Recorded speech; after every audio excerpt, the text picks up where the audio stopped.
All right, good evening. My name is Tim Staten. I'm from the School of Social Work here at UBC.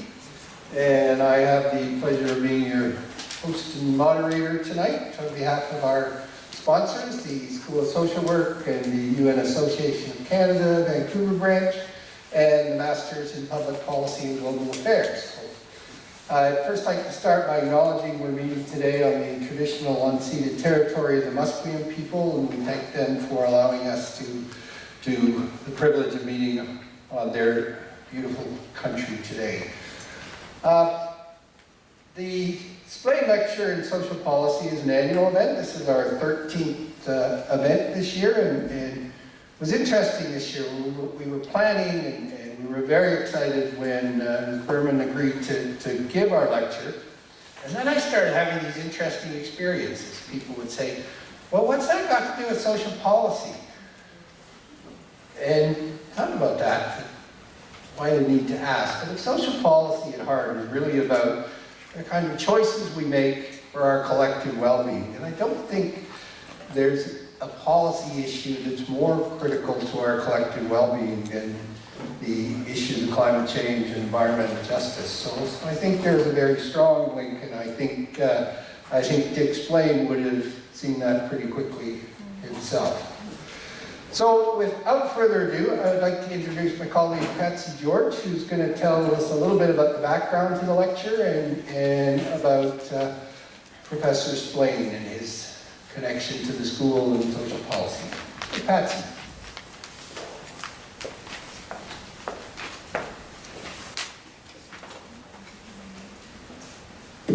Thank you, Tim. Me too want to acknowledge that we are gathered in the unceded territory of the Coast Salish people.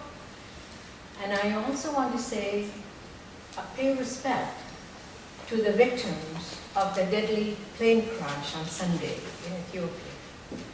It took the lives of 18 Canadians, including one staff and 3 young volunteers of the United Nations Association in Canada, who were underway to attend the UN Environment Conference in Kenya. So I request that we observe a minute of silence.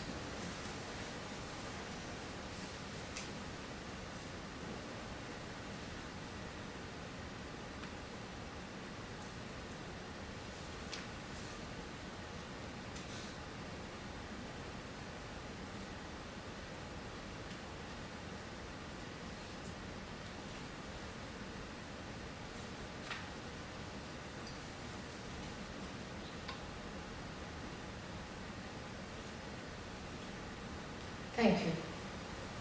On behalf of the Liu Institute, Patsy, lower the microphone. some of us are shorter than others, right?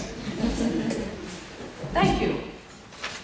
On behalf of the Liu Institute, UBC School of Social Work, and the United Nations Association Canada, Vancouver branch, let me welcome all of you to this annual Richard B. Splane Public Lecture on Social Policy.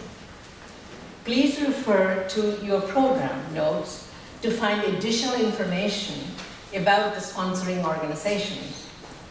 For those of you who are new to this annual lecture, it's important that we share a bit of history with you. Again, in your program notes that you will see a short bio of Dr. Splane, who was known to us, many of us, as Dick.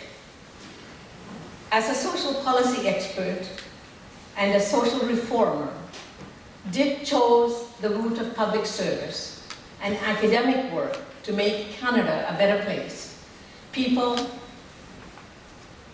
Better place for ordinary people, the poor, young families with children, people with special needs, seniors, the unemployed, and the newcomers. He believed in engaging the public, particularly students, in social policy debates, where issues of social justice, human rights, peace were discussed. He truly believed that we can and must influence public policy development in our country. So in 2006, when Dick turned 90 years old, some of us decided to honor him by hosting a public lecture in his name annually. Dick and his wife, Verna, equally influential in her own right, attended these lectures. Dick passed away in the fall of 2015 after entering his 100th year. During the last few years, we have been able to focus on a number of policy areas close to Dick's heart, namely immigration, poverty eradication, human rights, pension reform, Indigenous people of Canada and the need for reconciliation, homelessness, hunger, and food security issues, and policies to protect children and advocate for them locally and globally. This year's topic would have pleased him, as the impact of climate change on health, food supply, economic growth, and migration and other social changes are important issues to examine. Those of us who are privileged to know him and Verna personally, or were his students, know that public policy must include both economic and social policy. Economic development without social development will not bring equality and justice. Dick's legacy will remain in the way he was instrumental in shaping Canadian social policy. So welcome to the 13th annual Richard B. Splane Lecture on Social Policy and Discussions. Thank you.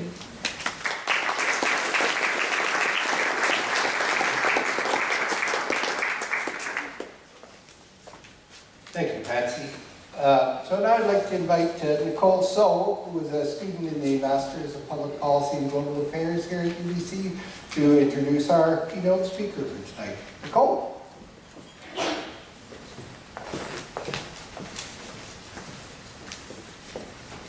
It is my great pleasure to now introduce our keynote speaker for this evening, Tzeporah Berman.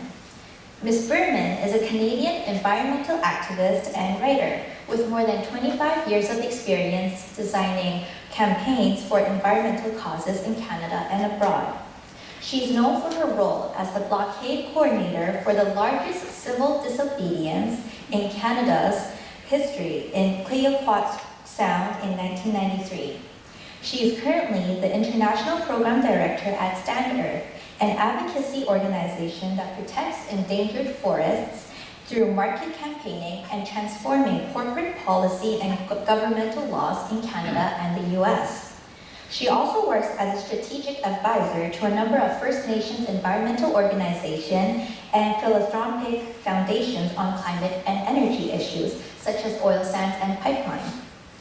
Tzeporah is an adjunct professor at York University's Faculty of Environmental Studies, and her book, This Crazy Time, Living Our Environmental Challenge, was published in 2011.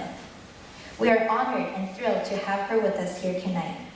Please join me in welcoming Tzeporah onto the stage.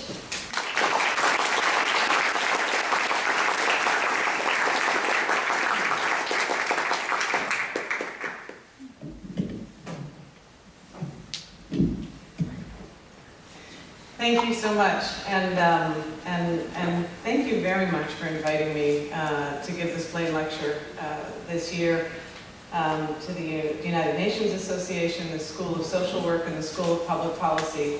It's a real honor. I first want to also respect and acknowledge that we're on the unceded territories of the Coast Salish peoples, the Squamish, the Musqueam, and the Tsleil-Waututh peoples. And you know, last night I was at an event where they also did that acknowledgement. It was followed quickly by an announcement of where the bathrooms were. You know, through the exploration of climate issues in Canada, I've had the tremendous opportunity to work side by side with many Indigenous leaders, especially here in British Columbia, and to learn from them, to see firsthand what I would call really pathetic tokenism that makes up consultation right now in this country, to try and figure out how to address these hard issues while addressing decolonization. So I want to pause here right at the beginning to acknowledge how great it is that we're doing this now. And every talk I give at every event you probably go to here in British Columbia, that acknowledgement is so important. And it's become an accepted process, and that's great. But I also want to reflect, as we discuss, some of the most important issues facing us today, some of the most far-reaching issues facing the country this evening, that the process of reconciliation and decolonization that we're now living in Canada, it can't stop with pro forma acknowledgements or apologies, or processes that are more about ticking a box to say that they're done than actually learning and creating new ideas and new policy. So I think, like climate change, that decolonization needs to be a lens through which we see our activities. We develop our analysis. We begin to design all of our engagements. Because for too long, we've siloed these issues. Indigenous rights, climate change, we deal with them over here. They're separate from other major policy decisions. True reconciliation, I think, means a dialogue in which our governments inform decisions in negotiations with governments whose territory we forcibly occupied. So that's not being done. Certainly not on climate. We're a long way from that. Instead, as you'll see tonight across the country, we're taking Indigenous nations to court instead of negotiating, or better yet, learning and trying to find new answers. I'm not an Indigenous rights expert at all, but I can speak from my firsthand experience as a government policy advisor that so far this country's commitment to the United Nations Declaration on the Rights of Indigenous Peoples is not manifesting in policy development, let alone major budget decisions that we have to make, infrastructure decisions. So I guess the first takeaway, because I haven't even got through my opening yet, from this evening, as we discuss Canada's climate plan and how to ensure fairness and safety and justice and resiliency in a world on fire, is to know that our current plans were created without the consent and barely any engagement of Indigenous leaders across this country, let alone Indigenous nations. And if we're going to commit to that, then we actually need to provide the capacity and resources and processes to make sure that that happens. And that those processes respect the culture and ceremony of the nations that we're seeking to consult. So secondly, I want to emphasize that the practice that we are seeing in this country around climate policy and around many issues of social policy when we talk about decolonization is more about pushing nations to agree to mutual benefit agreements for major projects like oil sands expansion or the Trans Mountain Pipeline, that's simply not enough. We're seeing that constantly, and simply listing a number of nations that have signed agreements to therefore say this policy is okay or this project like the Trans Mountain Pipeline is okay is not enough. The fact is, Indigenous nations across the country face some of the highest unemployment and suicide rates in the nation. Many don't even have access to drinking water. So it's not surprising that many are signing these agreements. So and to make it personal, I was really shocked to speak with a chief earlier this year to find out that this particular nation, who I won't name to put on the hot seat, they have enough pressure, had signed an agreement because we had long talks about oil sands expansion and his concern. And I'll never forget what he said to me. He said, look, we've been battling and battling our whole lives. So I'd rather secure some funds so at least my people who are now sick from the toxic footprint of the oil and gas industry have water and heat and they can get to the doctors. We give up. So that's not consultation. That's bullying.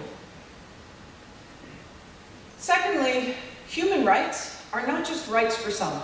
We don't just tally them up. and say because 43 nations have signed agreements that therefore this project is okay.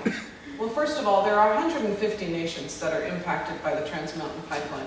43 have signed mutual benefit agreements. We know that number, 43, because every time our Prime Minister speaks about the project, or any minister, or anyone from industry, they tell us that 43 nations have signed mutual benefit agreements.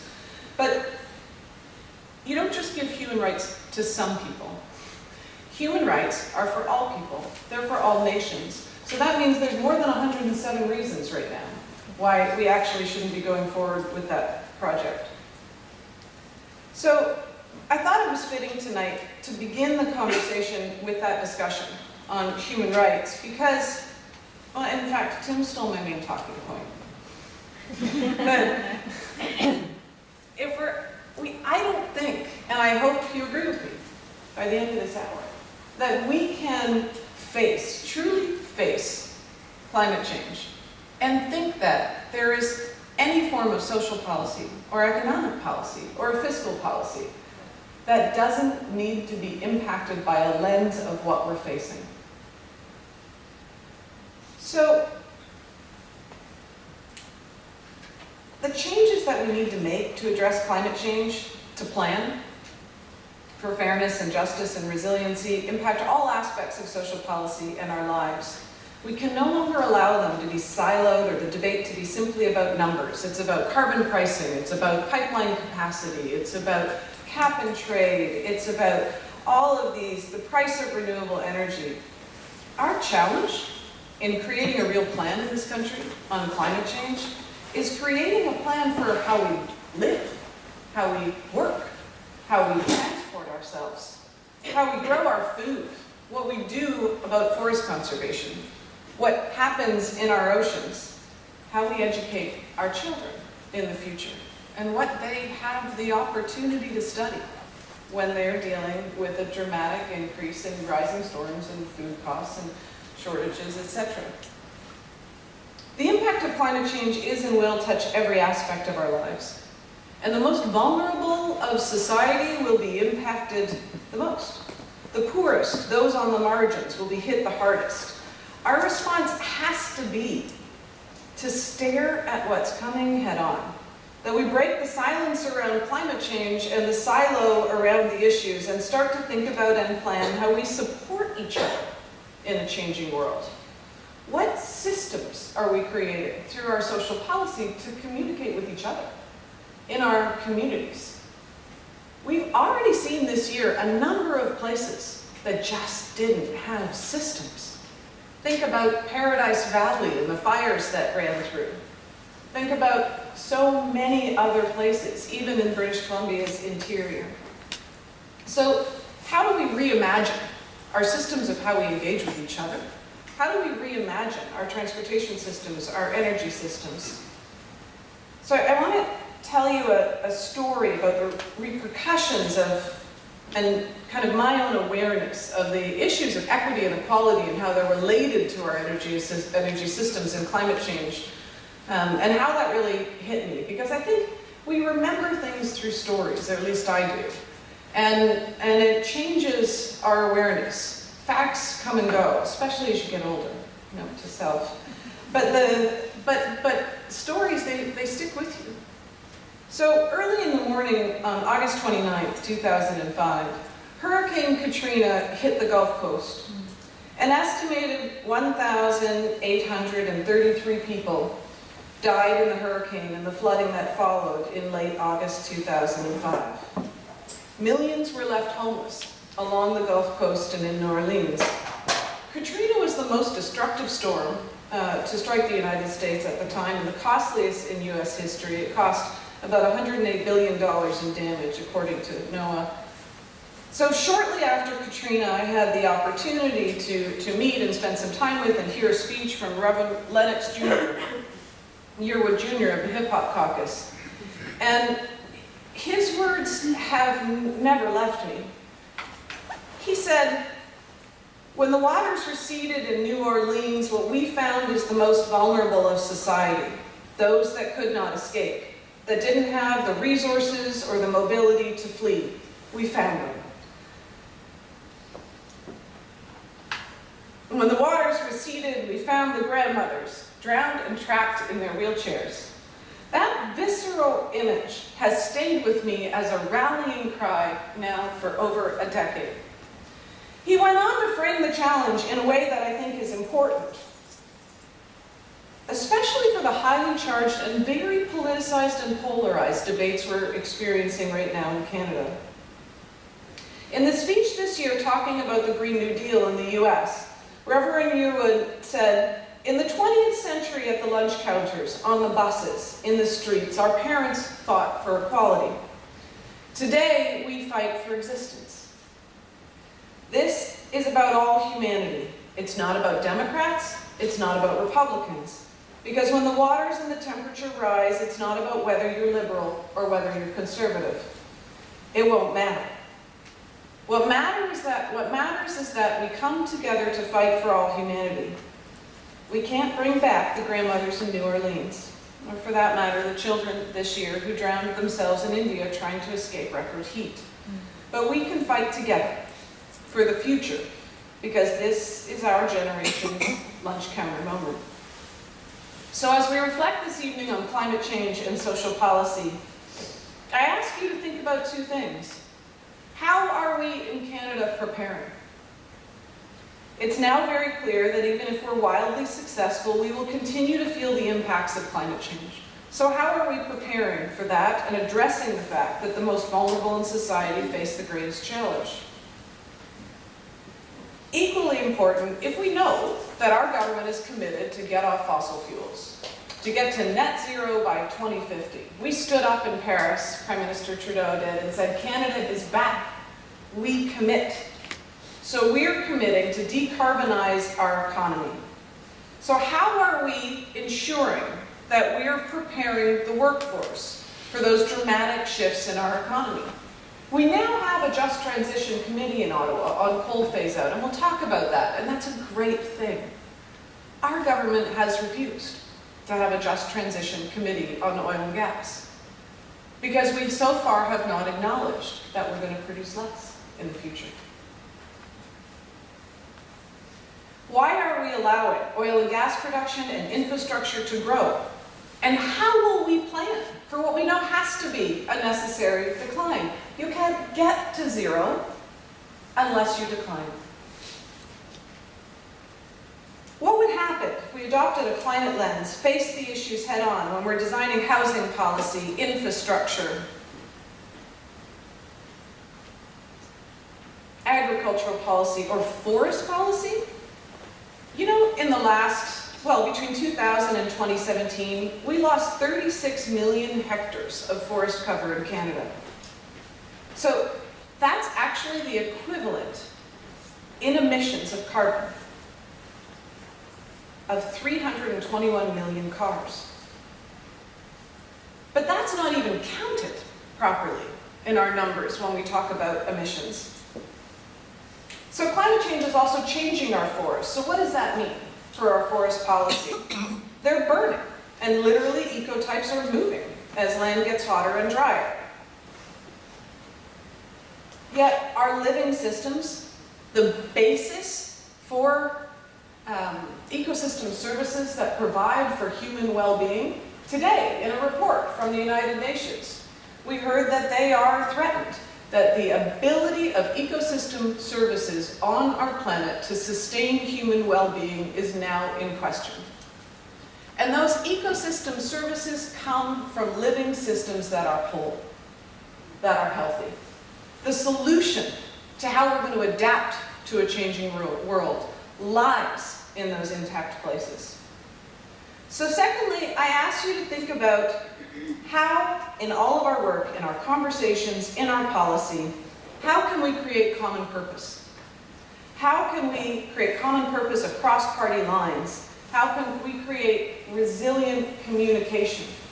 Because if there's one thing I've learned after 30 years of designing environmental campaigns, is that there are not good guys and bad guys. I actually really thought there were when I started this work, and I knew what side of the fence I was on. I was one of the good guys.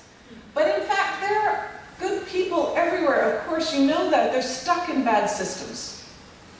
So we need those engineers in the oil sands. We need those executives, those amazing, brilliant minds that have figured out how to wrestle that oil from the sand. We have to find common purpose with them because we have to restructure our entire energy system. And, you know, so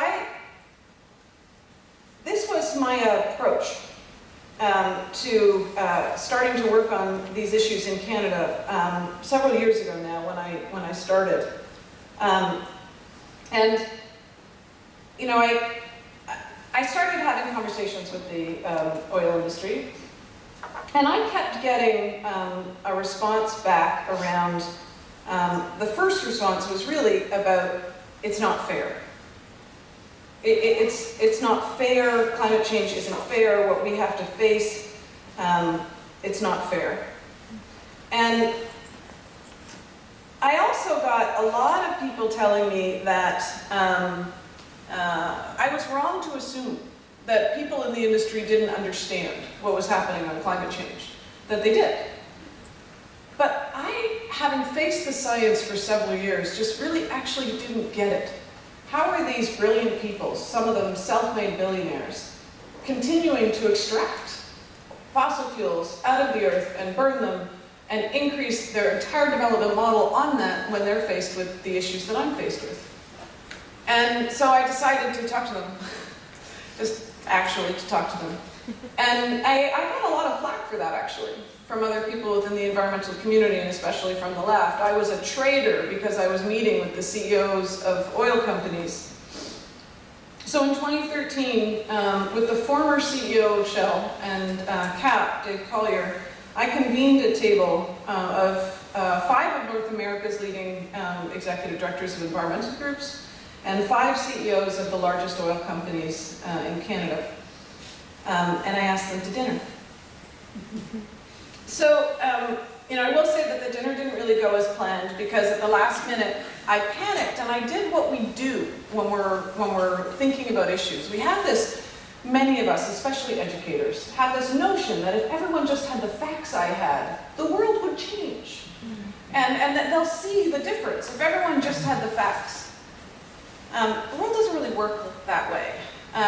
But no matter how many times I've told myself that, and I've studied social movement theory, and I've ran campaigns, when I get nervous, I go back to, everyone just needs those facts.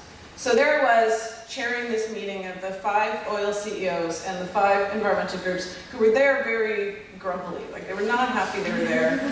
But they trusted me, all right, Zep, we'll go and talk to these oil majors and about climate change. And at least it'll be interesting, we'll get a good dinner, you know. And so I panicked that my colleagues, my community, would think that I had gone over the dark side, you know, by organizing this dinner. And so I started out the meeting with a very factual presentation on climate change and what we were facing to these CEOs of some of the largest companies, most profitable companies in the world. And you know, and I think back at it now, it was pretty insulting and unbearable. And Steve Williams of Suncor lasted about 4 minutes into my presentation, and then he slammed his hand down on the table and he goes, yes, yes, we know. So can we move on? You're wasting our time. And I kind of sat there like a deer in the headlights, like trying to, well, what do I do now? And Murray Edwards from CNRL, who's a rather intimidating figure. He's a huge man, like 6'2", a really big man, and he kind of leaned over me, looming over me, and said, look, Tzeporah, I think what Steve's saying is that we know. We're not denying climate change. We know climate change is happening. We know it's an urgent threat, one of the most important facing our country. I think likely we just disagree on what needs to be done. And then we were off into this conversation that was one of the most fascinating conversations I've ever had. And in fact, we met about twice a year for about 4 years, trying to find common ground. Could we figure out what's fair? What should Canada be doing? What should happen in the oil sands? Who gets to produce fossil fuels at this moment in history when we still use them? And who doesn't? How much do people get to produce? And how do we reduce emissions? Which sectors of the economy and provinces have to reduce more when? These aren't easy issues. They're complex. and of course it means thousands of people's livelihoods and etc. So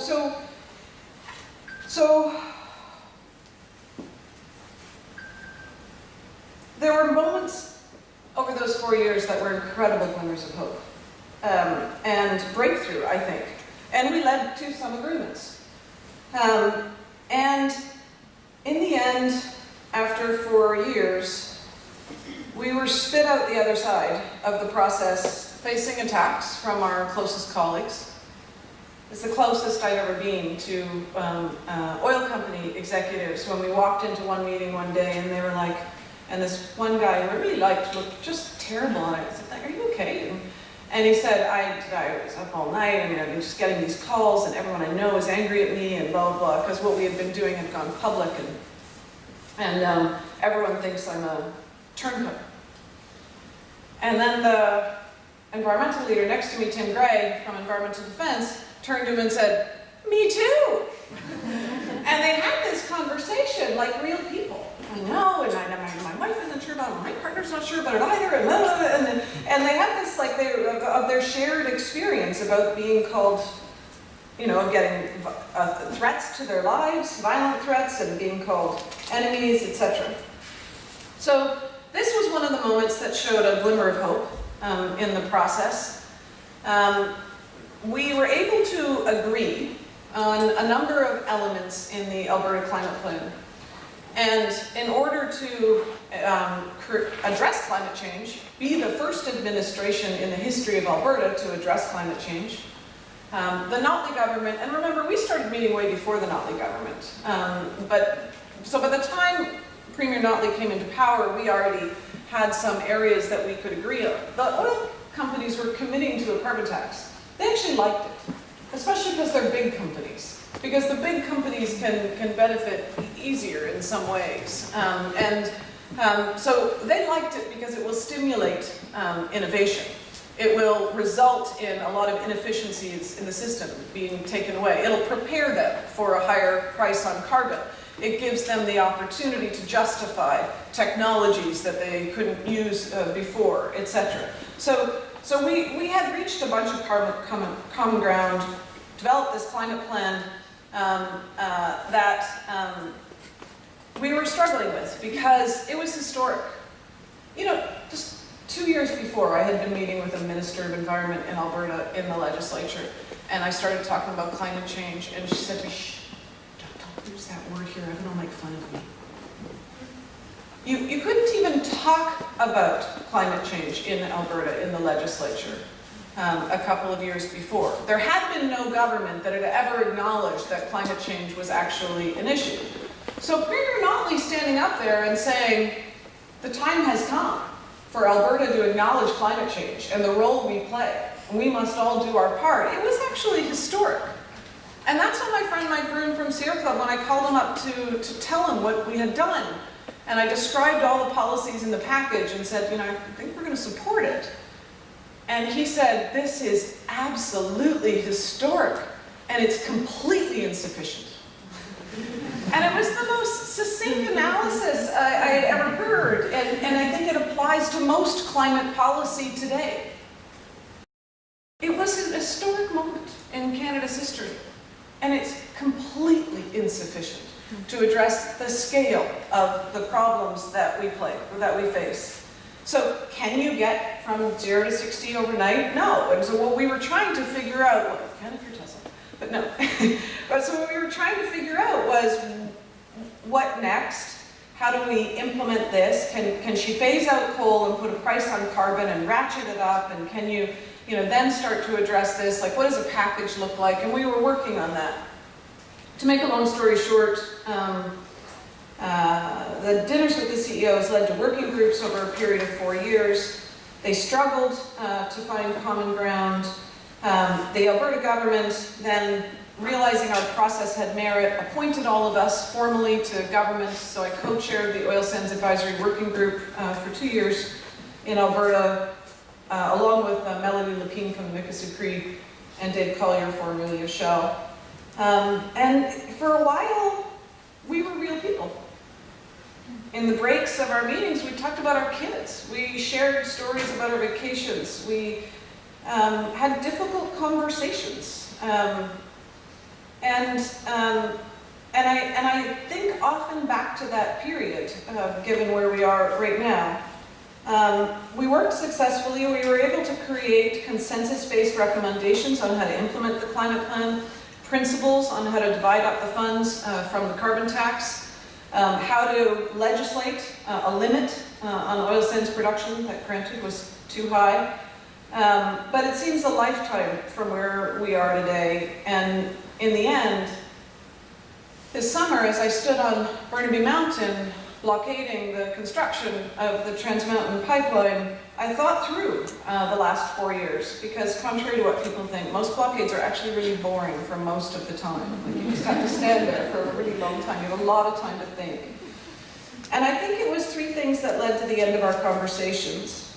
An inability to reconcile short-term politics with our problem-solving conversations. The industry and the Alberta governments and the Canadian government's willingness to kind of bet the farm on technological innovation. In some ways, I'm fascinated by carbon capture and storage and air sequestration. Air sequestration especially, I think we will probably need. That means literally sucking carbon out of the air. Canada has one of the only plants in the world that can do it, since Squamish. But it's too late. It's too expensive. It's too late. It's not working. So we now have, and we'll talk about this, solutions at scale that are cheaper and faster to develop renewable energy and electrification.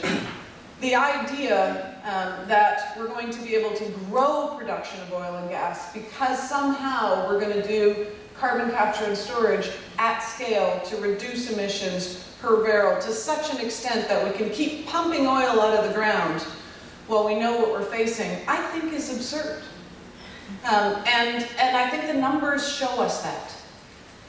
But that is the core of what we're facing in Canada right now, because our governments have bought it, and they're betting the farm on it. It's why we don't have limits to production or significant emission limits from oil and gas in this country, and why we're still building more, even though we can't meet our targets. So things really went south in the project when several of us at the table announced that while we could support some of the climate policy that was being developed, we couldn't support expansion.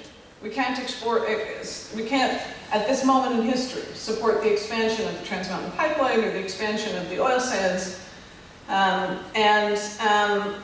The conflict started as Trans Mountain got closer and closer to construction. I was told, well, that's okay, you can stay working in the solutions group, just don't tell anyone you oppose Trans Mountain. or you know, if you're going to oppose Trans Mountain, just make sure to tell them that it's not about climate change because we've got the climate thing solved with this one plan. You know, if there's other issues in your community, that's fine, but things really started to go south when the Canadian Association of Petroleum Producers launched a campaign against the carbon tax and against the climate plan. So these 5 companies are about 80% of the budget of Canadian Association of Petroleum Producers. So they're standing on the stage supporting the plan because they wanted a green reputation for Alberta and their oil. But at the same time, they're funding a multi-million-dollar campaign to get rid of the carbon tax and the climate plan and Rachel Motley. So we called them out and asked them if they would publicly leave CAP or disassociate themselves from CAP's campaign because it was contrary to everything we'd already agreed on in terms of supporting the policy, but we wouldn't. And so that was the last dinner. So I want to back up from that story though and talk about the context. I write a lot, and in my book I wrote about this concept called climate reckoning. I think we all have different moments when we actually stare it in the face, when we come to grips. You know, and it happens for different reasons for different people. I started this work because of a love of big trees in the early 90s. And my climate reckoning was seeing the maps of pine beetle devastation across British Columbia, So much forest was being burned or destroyed by insects because of climate change. And I had been fighting for forest protection my whole life, and then it was, I started realizing that I just couldn't actually let someone else manage it. I was going to have to try and figure out what was going on in climate change. And I was invited to speak in Bali on some of the research I was doing of the impacts of climate change on forests and on logging and climate change. And I had a conversation, some of you will have heard, because I wrote about it in my book, I happened to be on the plane sitting next to this guy, and I turned to him and said, "Hi, are you going to the climate change conference too?" "Yeah, I am." Turned out he was the chief negotiator for Liberia. And he told me about what was happening in Liberia. He told me about his experiences and what they were facing, which was horrifying. I mean, it was Bali, I don't know, a long time ago, 12 years ago maybe. And they were already seeing thousands and thousands of deaths every year that they could attribute to climate change. And he asked me what's going on in your country, and I told him at the time about the debates in Ontario over wind farms, or in Alberta over oil sands. And I just never forget, he had this really sad smile on his face, and it kind of stopped me in my tracks. And he said, "It's so nice that you still have time for those conversations and those debates. In my home, people are dying every day because of climate change, and thousands more are struggling to get access to water, let alone electricity." He seemed less like a negotiator than a mourner. And it was at that moment that I realized that these are not environmental issues. These are human rights issues. They're economic issues. We now know that climate change is the greatest challenge that humanity has ever faced. More people lose their home today from climate change than from war. It's no longer about what will happen in the future. It's happening now. And that's why we have to talk about it. This year, it was reported that we've experienced a dramatic increase in refugees over the last couple of years, 65 million people a year, and we're not dealing with it well as a global community. The most commonly cited estimate of total climate migrants is about 200 million by 2050, according to the International Organization for Migration, and many people feel that is, according to one researcher I talked to recently, absurdly conservative. UN representatives this year told the Security Council that water scarcity produced by climate change was driving a cycle of conflict in developing countries. Simultaneously, we now know that by 2050, the Food and Agriculture Organization estimates food production will plummet. In Europe, in many parts of Asia, and in Africa, they estimate by 2035, we will be producing between 35 and 50% less food. And the food that we're producing is consistently, over the last decade, becoming less nutritious. Food costs globally are expected to skyrocket. This year, the UN told us that droughts and flooding had reversed progress on global hunger and driven food shortages and malnutrition to 10-year highs. Around the world, harvest levels are falling, prices for basic necessities like grain are skyrocketing.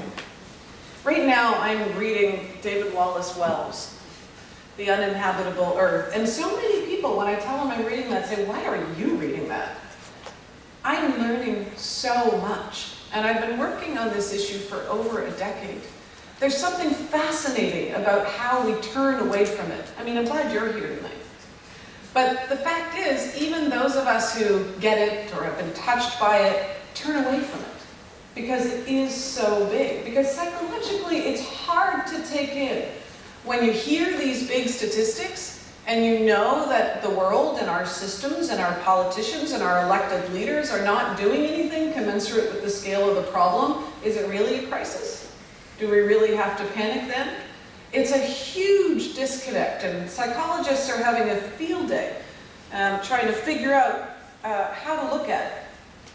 But we're living it. We're experiencing it. That's one of the things that's happening that has changed just in the last year. If you look at the polling now, people are starting to get it because they're experiencing the extreme floods, the major storms. This stat always stuck with me from MIT because it was when I first started speaking on climate change. 2005, I found this report that major storms had increased by 50% since the 1970s, by 2005, in severity and frequency. So that's what we're experiencing right now. So David Wallace Wells in Uninhabitable Earth starts the book by saying, by talking about what 2 degrees could look like. So he says, as temperatures rise, this could mean many of the biggest cities in Middle East and Southeast Asia would become lethally hot in the summer, perhaps as soon as 2050. There would be ice-free summers in the Arctic and the unstoppable disintegration of the West Antarctic's ice sheet, which some scientists believe has already become, threatening the world's coastal cities with inundation. Coral reefs would have disappeared, and there will be tens of millions of climate refugees, perhaps many more, fleeing droughts, flooding, extreme heat, and the possibility of multiple climate-driven disasters striking simultaneously. Not addressing these issues is not an option. Because if we're unsuccessful at changing the trajectory of emissions, everything changes, and it's already changing. So why is it happening? It's happening, of course, because global emissions have increased for 70% since 1970. At the same time, we see the severity and frequency of violent storms. So what do we know? We know that if the average temperature stabilizes between 1.5 and 2.5 degrees, that up to 2 billion people will face water shortages. Up to 30% of plant and animal species will risk extinction. Already today, as a result of absorbing carbon dioxide, our oceans are 30% more acidic than they were in the 1950s. And NOAA tells us that at 6%, their models show oceans 150% more acidic.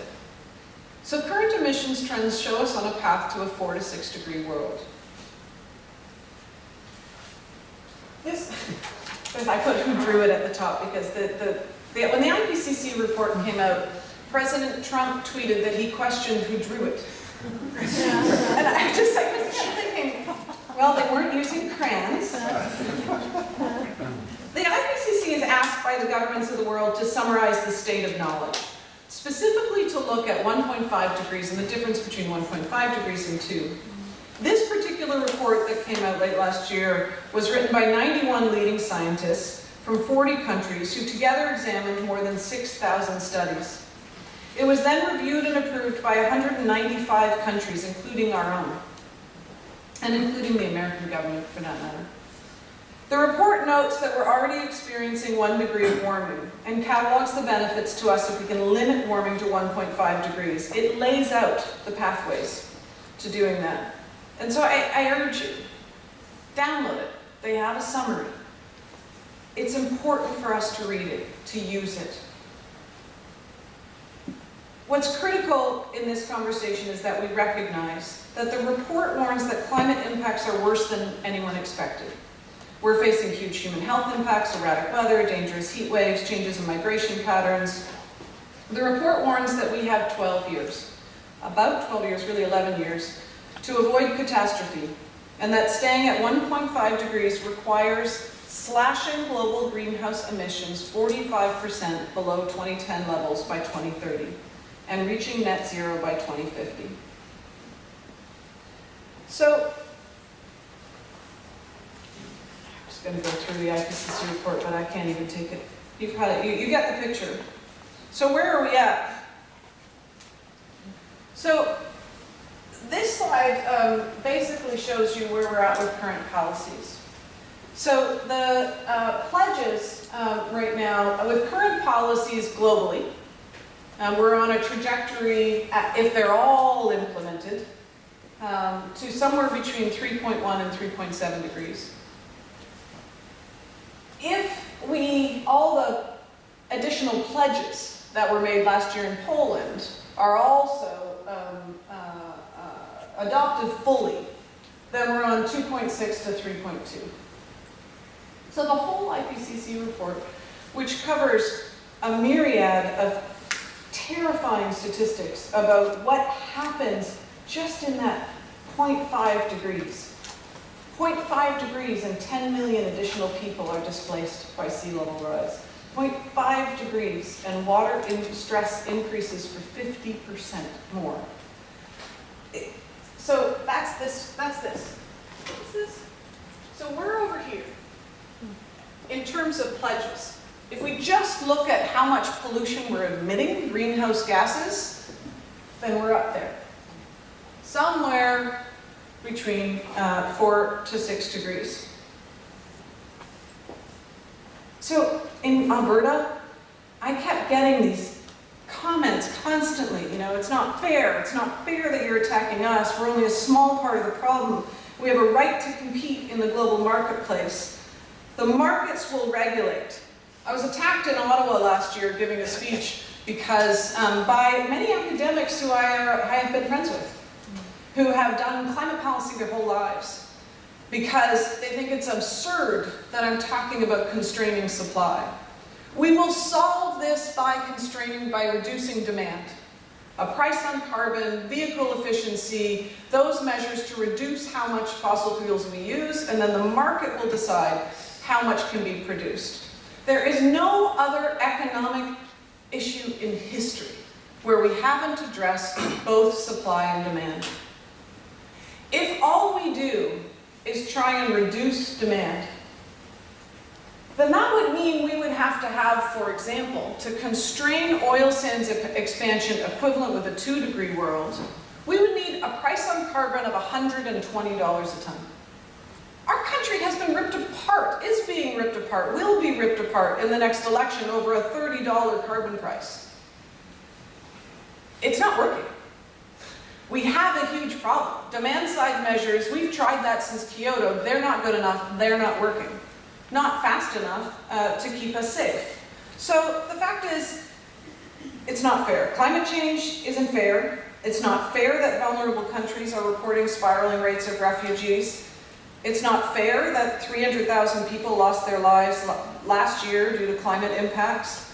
It's not fair that families have to flee fires and floods in Alberta or here in British Columbia. It's really not fair that there are 100 companies who are responsible for 71% of global greenhouse gas emissions historically that are trapped in our atmosphere. It's not fair that 10% of the population, the world's richest, including Canadians, are responsible for 50% of global greenhouse gas emissions, and that the world's poorest have to bear the brunt of the worst of the impacts. And it's also not fair that in Canada, we pollute more per person than any other place in the world. We're actually #1 in terms of per capita emissions, about 4 times the global average. They're right, those from the oil sands, that it's not really fair that some regions have economies that are still heavily dependent on fossil fuels. That makes it harder to build a low-carbon economy. That's true. It's not fair. But the thing is, this is a global problem that has local consequences. Granted, in Canada, we have it better than a lot of places, but it's better is relative now. The floods and fires in Alberta cost Albertans $6 billion in the last 5 years. In BC, we spent $568 million last summer alone on fires. This is a global problem. It can only be solved if the whole world acts. That's what these international agreements are about. It's literally about dividing up the space left in the atmosphere for emissions, trying to create a plan that's fair for each country to do its part. That's why emissions reductions are so important. Because every country has to do its part to reduce. Every country, if we listen to the IPCC report, every country, every industry must start reducing emissions now. No one gets to increase emissions. So, where are we right now in Canada? We have a new climate framework in Canada, the Pan-Canadian Framework on Clean Growth and Climate Change. It was introduced December 9th, 2016 as a roadmap to assist Canada's federal and provincial governments to achieve our 2030 target of a 30% reduction below 2005 levels of greenhouse gas emissions. So this target represents what we have defined as our fair share, our NDC, or Nationally Determined Contribution to the UN Paris Agreement. This is the most comprehensive climate plan that we have ever seen attempted to be implemented in Canada, but it's not enough. So these targets, if all countries had a similar level of ambition, it would mean that we would be on a 4-degree pathway. These targets are equivalent to 4 degrees. They are the Harper government's targets that Prime Minister Trudeau ridiculed on the campaign trail.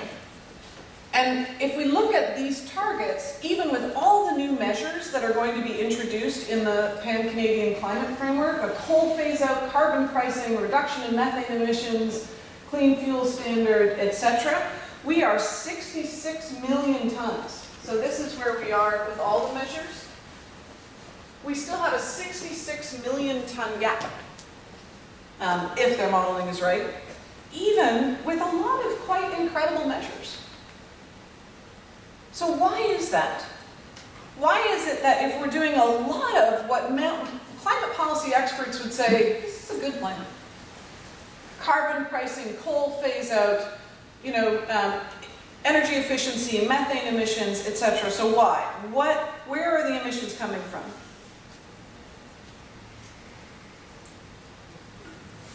So these are our historic emissions in Canada. This chart was actually literally updated last week by the Pembina Institute. This is by economic sector, projected out to 2030. The top line is oil and gas emissions in Canada. There are 2 reasons that we can't meet our targets and that emissions are going up in Canada, certainly from these sectors, and that's oil and gas and transportation. So for all the progress we've made in the electricity sector, including phasing out coal in Ontario, no small feat, we've made very little in these other sectors. Since the turn of the century, steady reductions from electricity have been entirely offset by the growth in our top 2 emitting sectors, transportation and oil and gas. So everybody matters, every province matters, but in Canada, some provinces matter more than most.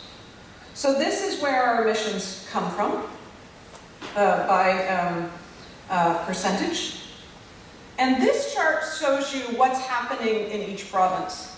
So on the right, these are emissions going down. On the left, and on the right are emissions going up. So this, I really think, exposes the problematic contradiction that exists within Canada right now. On the one hand, we have federal and provincial governments who want to be seen as climate leaders. And on the other hand, we have introduced policies, spent billions of taxpayers' dollars, and used significant political capital to facilitate and support the continued expansion of oil and gas production. So last year in Poland at the United Nations Climate Change Conference, much to the dismay of our Environment Minister and her staff, I, working with Environmental Defence and the Climate Action Network, released this report detailing Canada's oil and gas challenge. The report shows that the IPCC says that if we're going to have a chance of not exceeding 1.5 degrees, we need to decrease emissions from oil and gas alone by 37% from current rates by 2040. That's globally. In order for Canada to take on the same emissions reductions as the global average, Canada's emissions reductions right now, our targets would have to double. So the current growth projection for oil and gas production in Canada is just wholly inconsistent with our country even meeting our existing target. So the report details how the oil and gas sector is the largest and fastest growing source of greenhouse gas emissions. It shows that none of the policies in the new Pan-Canadian framework really affect significantly. I know I can already hear people yelling, but what about the methane regulations? Here's the thing. They did when they were first introduced. I hope when they're finalized, they'll be strong. But at the point of writing this report, what I and the main author, Del Marshall from Environmental Defence, found is that as a result of oil industry lobbying, methane rules have been delayed 3 years from where they were originally announced. Subsidies and tax breaks have increased dramatically by the millions, and in fact billions, if you add in Trans Mountain. So we're actually giving the oil and gas industry, some of the most profitable companies on the planet, over $1 billion a year in Canada in subsidies. We're giving the oil industry taxpayers money. And now we're actually using taxpayers' money, $4.5 billion, to buy an existing pipeline and potentially another $10 billion to build a new oil and gas pipeline. As a result of oil industry lobbying, the Clean Fuel Standard is delayed. On average, 80% of oil and gas emissions are now exempt from even the carbon price due to the design of the policy. Most people don't know that. 80% of oil and gas emissions are exempt. One of the only sectors exempt from the carbon price through the way that it's designed. Industry is lobbying extensively against new environmental assessment process C69, and we have seen extensive consultation and concessions, and CAP is still campaigning to weaken the bill. So Canada says it's on a path to addressing climate change, but right now it's not. So what would happen if we go as projected with our plan? So oil and gas is responsible right now for about 183 million tons of Canada's 722 million tons of greenhouse gas emissions. Emissions are expected to grow by 2030 and then go down. But the fact is that if on the current path by 2030, oil and gas emissions with current trajectory would be 40% of all of Canada's emissions, just from the production of oil and gas. 40% of Canada's emissions. It actually doesn't work. We can't design an economy that way. That means everybody has to drive an electric car tomorrow in order to continue allowing emissions to be produced from the oil and gas sector. It doesn't make economic sense. It means we're trying to squeeze emissions reductions from every person, from every sector, in every province, in order to allow pollution to grow from the oil and gas sector. So, the solution, I think, for Canadian governments is that we have to create a just transition plan for oil and gas workers. We have to put in place policies that restrict production and new infrastructure projects in line with our commitments to a safe climate. We have to develop policies that ensure the strongest emissions reductions policies from the existing oil and gas production. We have to commit to not grow that production. And we have to fully implement the United Nations Declaration on the Rights of Indigenous Peoples when we're making infrastructure decisions. So,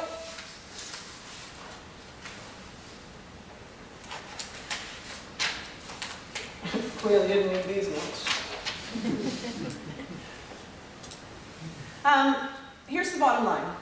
We're now able to calculate the cumulative amount of carbon dioxide emissions permitted over a period of time within a certain temperature threshold.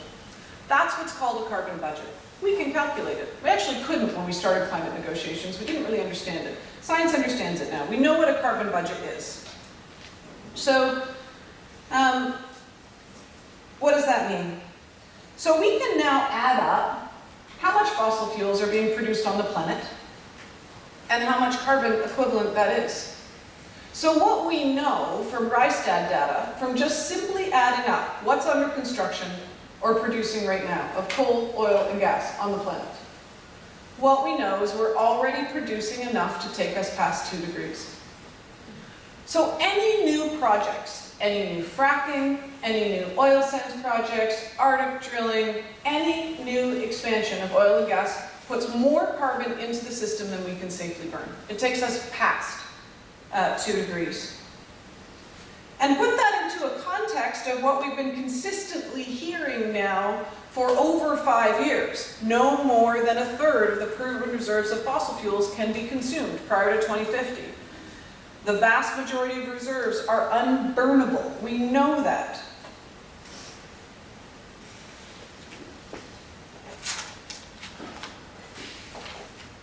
So if we're going to prevent large tracts of the earth becoming totally inhospitable and maybe uninhabitable in our lifetimes, we're going to have to keep more fossil fuels in the ground. So we hear a lot in Canada about how we can't stop this expansion because of economic revenue and jobs. I would point you towards an incredible report, and when you're thinking about social policy, I would say the Canadian Centre for Policy Alternatives, CCPA, and their Climate Justice Project does an incredible job looking at some of these issues. They produced a report with a man named David Hughes last year that looked at all of the trends in the oil and gas and energy sectors over time. And what he found is that we're increasing production and dramatically decreasing how much we get as taxpayers, the royalties coming from it.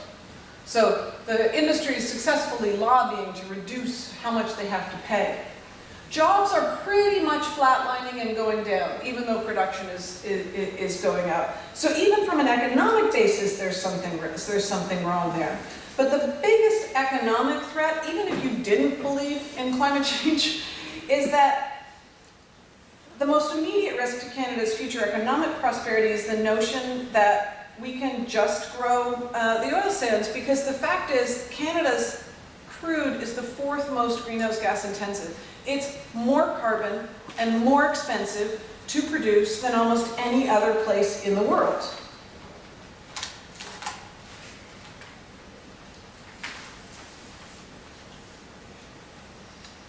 The painful but practical reality is that increasingly we are seeing that this bet is not paying off.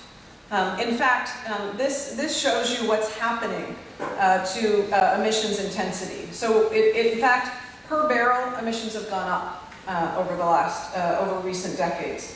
It's a complicated story, but I can get into it maybe in questions. But the fact is, what we know is that Canada's oil sands are increasingly being pushed out of the market.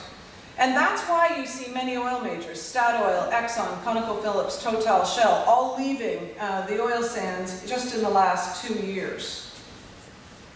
And the markets are changing. So we see that many international banks, the largest insurance company in the World Bank has announced no future funding for oil and gas development because they get it. Many international institutions are now saying that they just won't invest or at all or insure anything from the oil sands because it's the highest carbon, because it's the highest cost. This was last year. Dutch investment group NN said if global warming is going to be kept below 2 degrees in line with the Paris Agreement, we believe oil sands should not be developed. The fact is that the world is changing very, very quickly. And we don't know how fast it will change. But recent trends tell us that it's much faster than anything we had previously thought possible. And I'm going to end actually by just going to some of the more recent trends that we're seeing, which impact our economic future and what we should be building. We have seen a really dramatic drop in the price of renewables. We've seen EVs explode, in part because there are now policies all over the world banning fossil fuel cars. We've seen that the demand is dropping. So the demand scenarios that you keep hearing, we need the Trans Mountain Pipeline, China wants the Trans Mountain Pipeline, we need to expand the oil sands. When we look deeply at the business case for the Trans Mountain Pipeline, the demand scenarios that our government and the National Energy Board are using from 6 years ago for how much oil China will need in the future are not even the demand scenarios that China uses anymore. Because China has now committed in the last 2 years to ban the fossil fuel car. So these projections are important, and we need to align our infrastructure with not only these projections, but our commitments on climate change. So I mentioned that I had spent months last summer on the blockades in Burnaby Mountain, and I wanted to end in part by bringing some of those people that I met there into the room, because here's the thing, I don't like jail. No one likes jail. Civil disobedience is a last resort. But in fact, it has been necessary throughout history, at major points in our history when our politicians fail us. When society is required to stand up and point out that there are huge issues that our politicians and our political system cannot address. This process that approved the Trans Mountain Pipeline was a process that even Trudeau criticized. I have been with it every step of the way for 6 years. It's a process that excluded and ridiculed the voices of Indigenous people. It's a process that excluded many scientists and academics from this university from participating. It's a process in which we were reviewing one of the major pieces of fossil fuel infrastructure in this country, and we were not allowed to talk about climate change. Climate change was not considered a relevant issue in this evaluation of national interest.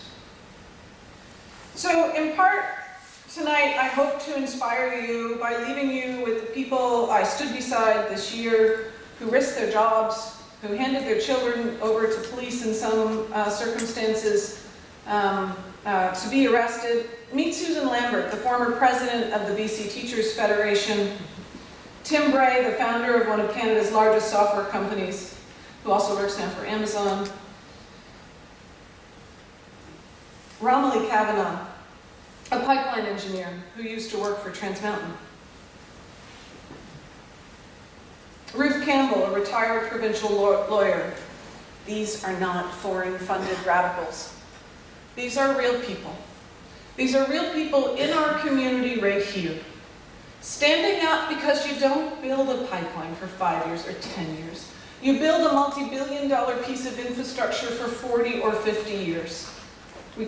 If we're consuming that much oil in 40 to 50 years, we don't actually live on a habitable planet by 2100. So that's what I mean when I say we have to face these issues with honesty. We have to match up these projections that our government has signed off on with the decisions we are making every day.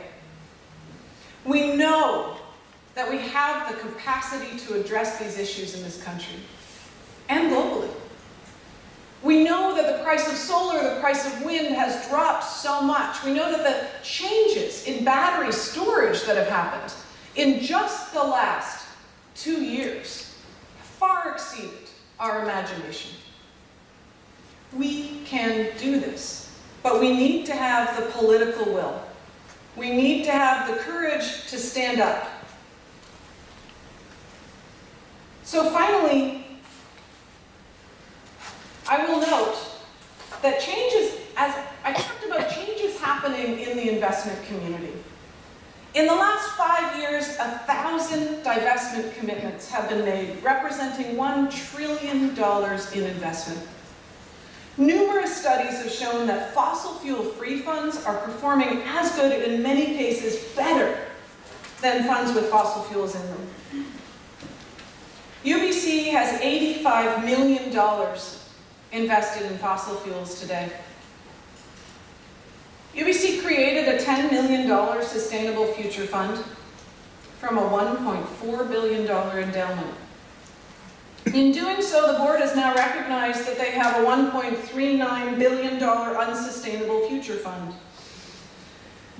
So, being here at UBC, I need to take the opportunity to remind the board that 0.7% is not considered a passing grade at UBC. How can we convince the next generation, the students of today, that they need to act, that they need to care, if our actions are not commensurate with the scale of the problem? We all need to stand up in every capacity that we have, in every policy form. We need to put on this lens, because our future depends upon it. Thank you.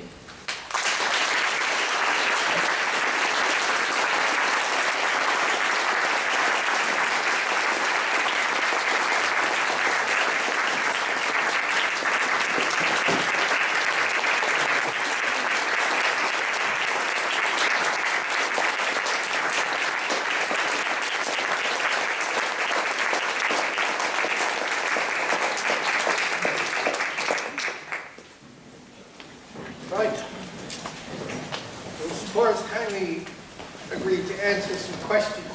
a lot of time, so I'm going to ask that people avoid the lecture after the lecture question and stick to a succinct question so that everyone can have a chance that wants to take advantage of our guest. And would you Far be like- it for me to stand in between you and cake. There should always be cake after a climate change lecture. We deserve cake now. That's awesome. but sustainable. That's right. I'm gonna, yeah? You want to just manage this yourself? Yes, I do. I'm going to start in the back, right there, and then go over here. Yep. Please. Okay, I'm curious about your gatherings with the CEOs of these companies. I believe in everyone getting together and sitting down and finding a solution, but how did you, on a personal level, like what do you think your personal emotions were that they signed on to working collaborative with environmental leaders, and then afterwards using the industry association facade to go against the spirit of negotiations? Like personally, what was, could you talk a bit about personally what the dynamic was between you and them when you made that decision? So I would say that I think I met a lot of people who really believe the rhetoric. So I met several people who really believe that they are going to figure out how to decarbonize oil. That's a term they use, decarbonize oil. At one point, Marie Edwards said to me, we're not just going to have CCS at every production facility, we're going to have CCS in the trunk of every car. Mark my words, fossil fuel cars are not going away. So, and to his credit, right? Like he said to me, 50 years ago, people told me I couldn't have a profitable oil sands company. I'm a billionaire. So like wrestling the oil from the sand and making that profitable, and the technologies that they've created are in fact like quite amazing, right? And so they have this faith in technology for one, and think that the real only choice is a technological breakthrough, I guess. And I think it's in part because we differ on the urgency. I don't think they're facing the urgency. But it's also in part because these are people who are fighting for their jobs and their lives. And we all create and sort information to meet our own biases. We do. There's a great book, actually, by Jonathan Haidt, The Righteous Mind, that talks a lot about how we polarize, how issues become polarized because we filter information according to our tribes, right? So they're filtering information, and they're looking at global emissions, and they're saying, oh, Canada's only 2%. This is a China problem. We should be able to produce, etc. Right? Like it's a, and I often get back from many leaders in the oil sands issues of, well, you know, the world is consuming more and more oil, so it's our right to produce it. And the fact is, we're just starting to get the right infrastructure in countries in Africa, in India, and those people have a right to turn their lights on. I hear that a lot. One woman said to me, you know, I agree with you, Tzeporah, we're moving to a low carbon economy, and I'm driving a Prius. But when I fill up my Prius, I want to know that my gas is coming from a country where women can vote. I was like, wow, that's really good. I'm glad you don't do the press for your company, because that was true. But so like there's a lot of people who have convinced themselves that we can't do anything else, that we need to do this. I don't know, it's a long story. I keep thinking I'm going to write a book about it, but then I get too busy. But that's a little tidbit anyways. Please. Yeah, my name is Solomon President of the Master of Public Policy Department. First of all, I'd like to thank you so much for this wonderful lecture. My question is about the UBC carbon tax. Anytime that I read about it, people say that it's one of the most successful carbon tax policy that has been implemented. But I also see at the end of it all that whatever revenue generated from the tax goes back to individuals, families, companies in the form of tax.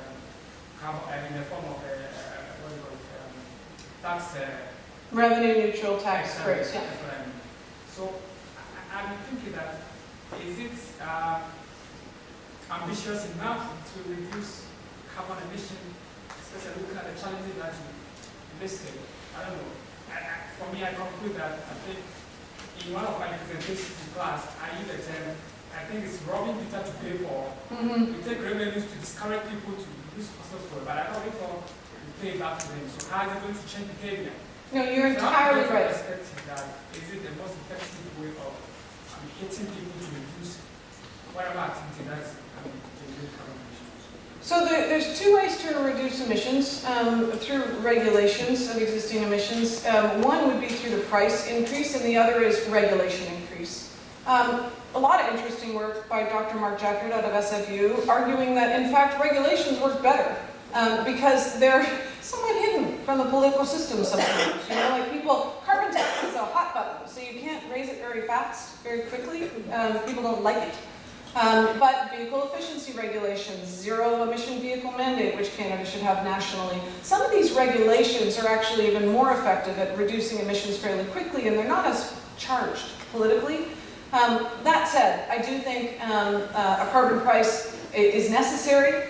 I think for it to work, it needs to be increased over time. You increase the price and you decrease emissions. For it to work, you can't have big loopholes, competitiveness measures that allow industry to not pay it. And I think you're right. I think the revenue right now, given the scale of change we are facing, should be going into solutions. It should be going into transportation solutions, infrastructure solutions, etc. And not given back, let alone given back to the oil and gas companies. In the last BC budget, we announced that we're giving back the LNG industry something like $30 million of taxpayers' money. So they're just such a successful lobby, and they're fighting for their lives. It's the last gasp of the fossil fuel industry, and we keep handing them money. But I agree, the revenues should be going into solutions. Yeah. My name is Matilda. I'm a master's student here in the forestry program at UBC. So my question to you is, what do you see bioenergy, specifically wood-related bioenergy? What is their role playing in the Canada's sort of carbon plan or climate plan, if you will? Okay, so I'm laughing because I had a meeting today with the new director of Stan's forest program, who is a bioenergy expert, and we were just discussing why is no one campaigning on bioenergy in Canada. Right. So I am not an expert yet, so I encourage you to talk to this guy, Tyson, put up your hand afterwards, because he actually started some of the US and global coalitions that are working on bioenergy. But what I understand from the research that I've been looking at so far is that bioenergy is not a climate solution, and in fact the research is showing that the emissions are far greater than anyone knew. So this ridiculous thing is that we're replacing fossil fuels with pellets and wood bioenergy production, and now when you look at life cycle, scientists are telling us that it could be as bad, if not worse, than coal. So we're destroying our forests in order to make bioenergy, and then in fact it's not helpful in terms of emissions. Yes, I've been seeing mixed reviews from all over the spectrum in terms of scientists in the States, Canada. It's kind of mixed, so that's why I asked the question. Yeah, so Tyson can direct you to the right scientific research, or to the stuff that we've been reading in the growing consensus. And in fact, some of the campaigns now that have been launched across the United States and around the world on bioenergy, we need one in Canada. We might run one. We're in the planning stages. So. Thank you. Yeah. Thank you for your talk. So, when I hear your entire talk, the one message that comes to me is that there's a lack of political will. Mm-hmm. And that lack of political will is one of the reasons behind that lack of political will seems to be that there will be losers and there will be winners when we take climate action in terms of reducing or phasing out oil and gas, so the industry and the workers and so on. So what is your vision for provinces like Alberta, who's like completely dependent on oil, revenues, jobs? What is the vision for workers, communities, places like Fort McMurray, etc.? It's a very good question. And it's why in all of my speeches and in my conversations with government officials, I've been asking for the plan. So we need a plan.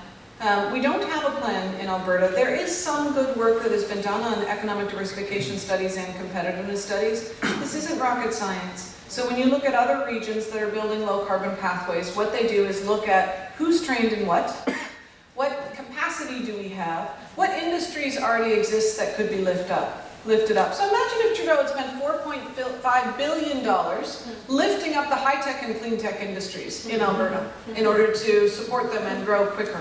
Imagine if we did that for the film industry, for services industry.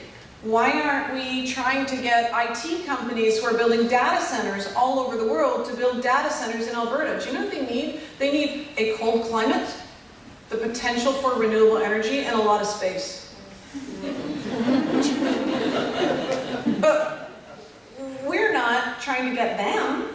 Instead, we're bending over backwards, meeting with the oil and gas industry every day. You know, the Trudeau government met with an oil and gas industry or pipeline representative at least twice a day last year, every day, when you look at the lobby records in terms of how many meetings have happened in the year.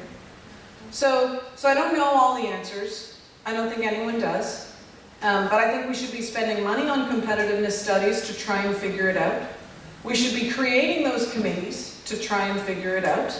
And we should clearly be looking at the renewable energy capacity in Alberta because it has some of the best geothermal capacity in Canada, it has some of the best wind capacity in Canada, but it's not about replacing just our oil and gas with renewable energy.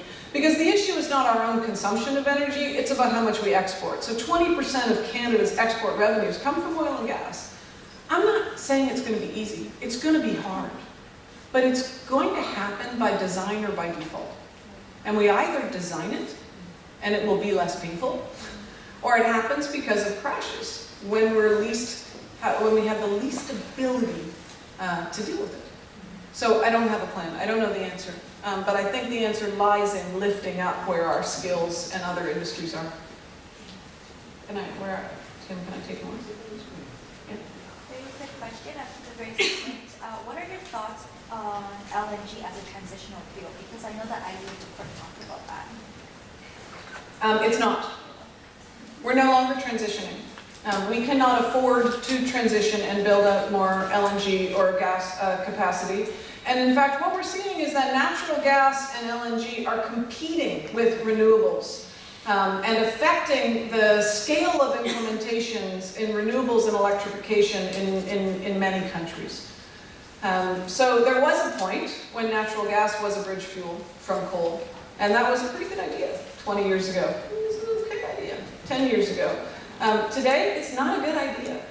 And we need to focus on building out renewable energy at scale and infrastructure for electrification systems and energy efficiency, and not more LNG. I recently was in a meeting with folks from the IMO, and they were talking about shifting the shipping industry over to LNG. We can't afford to do that. LNG Canada alone could increase BC's fracking by 40 to 60%. Our water tables can't afford that. Our ground stability can't afford that, considering the earthquakes we're already seeing up north. And the planet can't afford to increase fracking by 60%. So we need to find other solutions beyond LNG. Yeah. In the bun. You're gonna... Oh, yeah. My name is Katie, and I was just curious. You said that 80% of oil and gas companies are exempt from the new carbon price.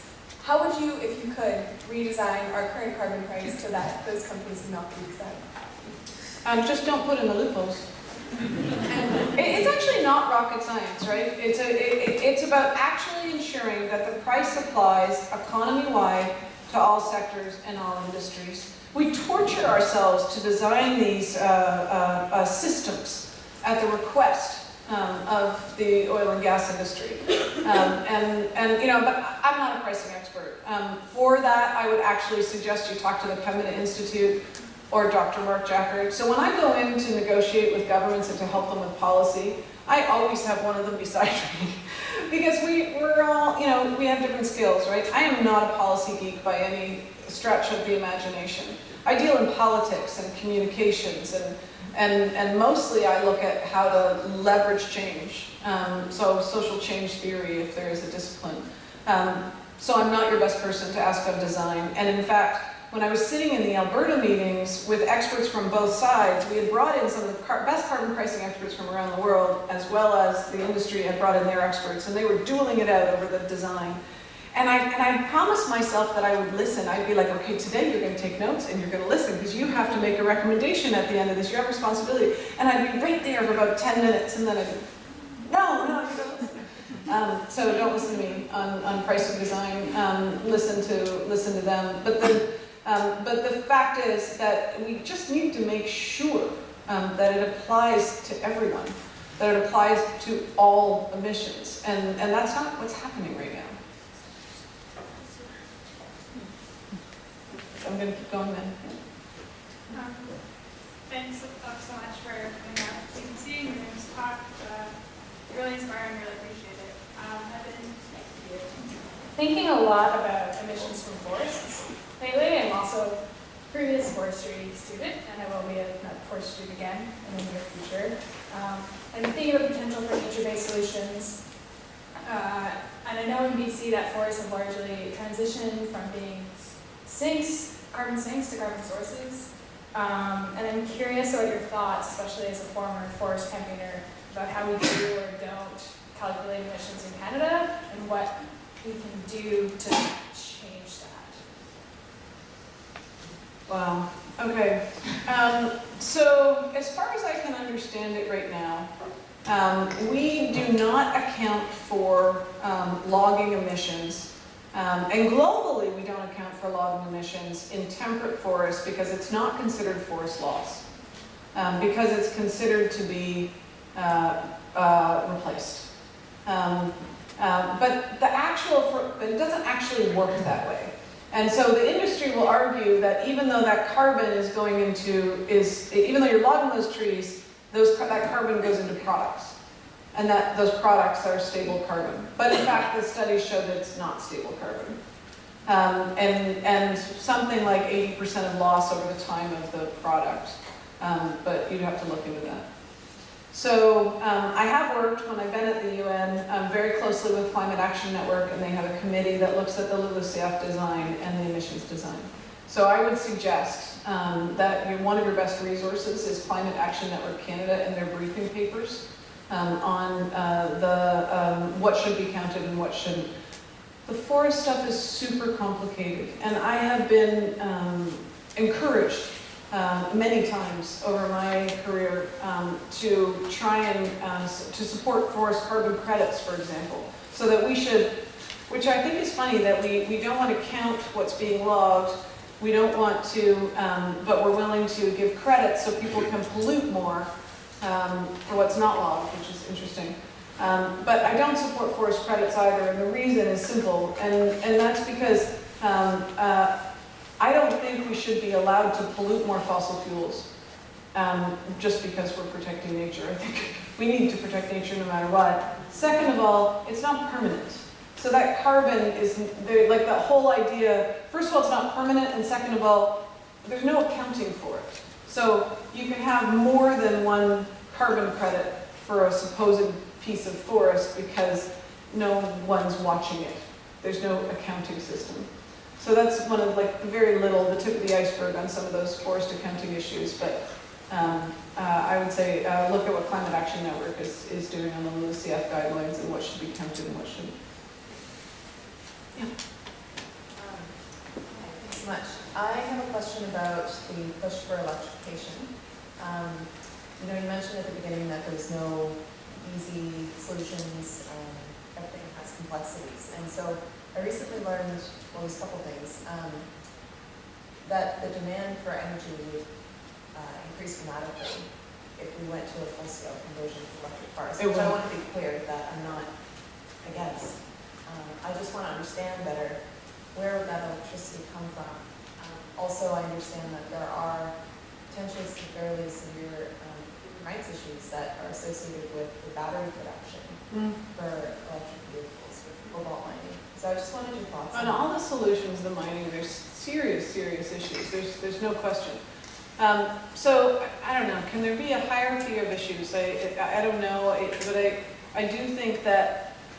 So you have to decide where you draw your lines in the sand. Right? For me, my lens is carbon because it's building up. It's finite. We can negotiate all we want on all decisions, but the atmosphere doesn't negotiate.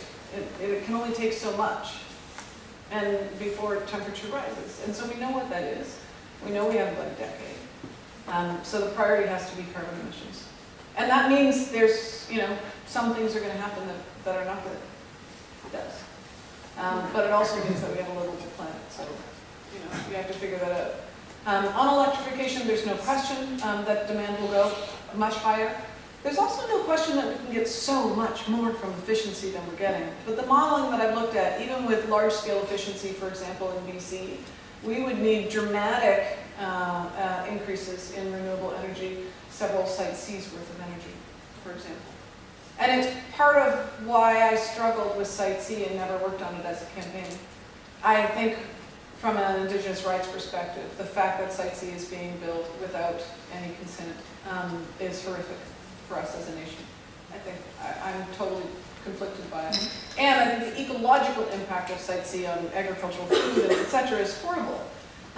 And when I look at the modeling, if we're going to stop using fossil fuels in British Columbia, we're going to need a lot more electricity in the future.